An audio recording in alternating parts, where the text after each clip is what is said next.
So most folks already know that Coraline was made using stop motion animation, but have you ever wondered how they make Bobinsky's jumping mice look so, well, bouncy? I traveled all the way to Seattle, Washington to find out. The Museum of Pop Culture is currently hosting an exhibit showcasing all of Leica's movies, including Coraline, where they teach you all about the behind-the-scenes aspects of making these movies, including showcasing many screen-used puppets, costumes, and set pieces. It's remarkable. If you haven't been, go. But right now, we're going to talk about how exactly they made this movie look so realistic.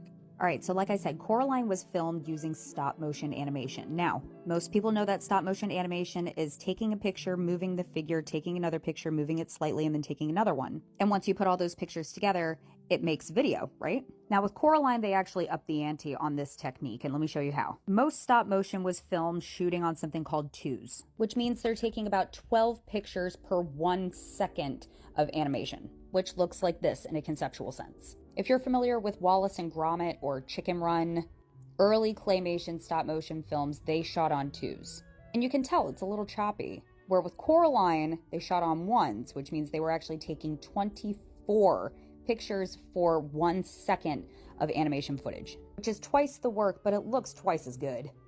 Now, at the Museum of Pop Culture, they actually have something called a zoetrope, which is this little wheel figure here that shows you in a very conceptual sense how they do this. That little alcove is a camera that takes a picture every single time a mouse stops in front of it, right? So it just took a photo, and now it's taking another picture, and then after this one moves, it'll take another photo, and you'll notice that all of the mice are slightly different from each other, right?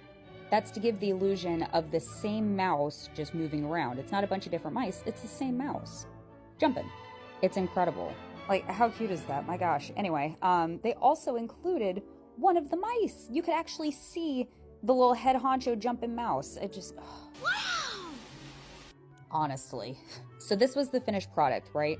They're all bouncing together, which means they all have to be moved together at the exact same time. Now, I really had to slow this down to be able to show you guys exactly how it would have looked during production. It would have been like 1.5 minutes of us watching something like that to get 3.5 seconds of footage. 3 seconds. These people do not get paid enough.